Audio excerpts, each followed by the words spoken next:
اے دل بگیر دامن سلطان اولیاء، اے دل بگیر دامن سلطان اولیاء، یعنی حسین ابن علی جان اولیاء۔ سبحان اللہ سبحان اللہ۔ شاہ است و حسین بادشاہ است و حسین، دی است و حسین دی پناہ است و حسین، سرداد نداد دست در دست یزید، حقا کی بنا لا الہ است و حسین۔ کیا بات رضا اس چمنستان کرم کی، کیا بات رضا اس چمنستان کرم کی، زہرا ہے کلی جس میں حسین اور حسن پھول۔ سبحان اللہ سبحان اللہ۔ ہمارے گنبد و مینار کے شہر میں تقریباً 26 سال سے یہ محفل سالانہ 10 روزہ ذکر تاجدار کربلا کے حوالے سے منعقد ہوتی ہے، اور اخیر کے 5 دن اس میں میری شرکت رہتی ہے، اور یہ 27واں سال ہے۔ یہ محفل 7 محرم کی جیلانی چوک پر ہر سال رہتی تھی، اور انشاءاللہ آگے بھی رہے گی۔ غالباً راستے کے کچھ کام کے پرابلم کی وجہ سے وہ یہاں منتقل ہو گئی ہے۔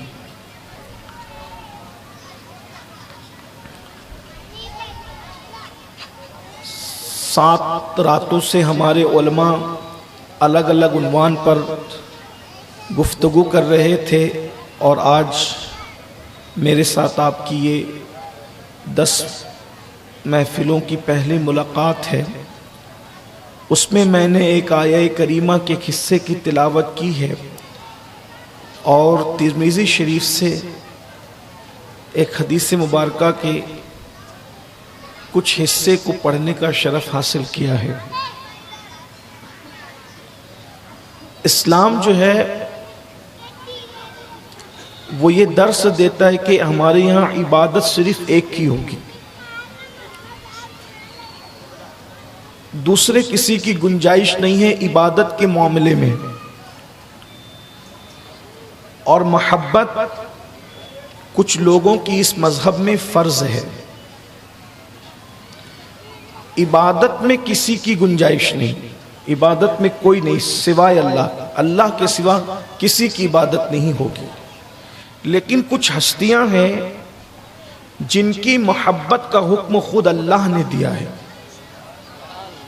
اور جب تک ہم ان سے اپنی اولاد سے زیادہ، اپنی جان سے زیادہ، اپنے ماں باپ سے زیادہ، اپنے مال سے زیادہ اور سب لوگوں سے زیادہ جب تک ان سے پیار نہیں کریں گے، ان سے محبت نہیں کریں گے، دل کے اندر ایمان داخل نہیں ہو سکتا۔ یعنی کچھ محبتیں ایسی ہیں جو دل کے اندر ایمان کے بیج کو پناہ دیتی ہے، اور ایمان کے بیج کو وہ سپورٹ کرتی ہے، اور وہ محبت ہے نبی کی، آل نبی کی اور اصحاب نبی کی۔ ان محبتوں کو لازم پکڑنا ہوگا۔ آل نبی اور اصحاب نبی کی محبت نبی کی محبت کے ساتھ لازم ہے، بلکہ اللہ کے رسول صلی اللہ علیہ وآلہ وسلم نے فرمایا کہ ہر چیز کی ایک اساس ہوتی ہے، اساس یعنی بنیاد۔ آپ نے کبھی نہیں دیکھا ہوگا کہ کوئی اچھی عمارت بغیر بنیاد کے بنی ہو، بنیاد کے بغیر کوئی عمارت نہیں بن سکتی، اور جو عمارت بنیاد کے بغیر بنے وہ کبھی بہت دنوں تک رہ نہیں سکتی۔ تو اللہ کے حبیب صلی اللہ علیہ وآلہ وسلم فرماتے ہیں ہر چیز کی بنیاد ہے، اور دین کی بھی بنیاد ہے، اسلام کی بھی بنیاد ہے، اور اسلام کی بنیاد یہ ہے کہ آل نبی اور اصحاب نبی سے شدت سے محبت کی جائے، سچی محبت کی جائے۔ اب ان کی محبت کا ذکر ہم کرتے ہیں اس لیے کہ محبت اسی وقت پیدا ہو سکتی ہے جب ہم ان کا ذکر کثرت کے ساتھ کریں، ان کا ذکر کریں، ان کی یاد کریں، ان کا تذکرہ کریں، ان کے بارے میں فضائل و کمالات ذکر کیے جائیں کہ ان کی محبت ہمارے دلوں کے اندر پیدا ہو، بلکہ محبت کیا ان کا عشق ہمارے دلوں میں پیدا ہو۔ ہم لوگ جو کربلا والوں کی داستان ہر سال سنتے ہیں، میں سمجھتا ہوں کہ شاید شہر مالیگاؤں کے کسی مذہبی محفل میں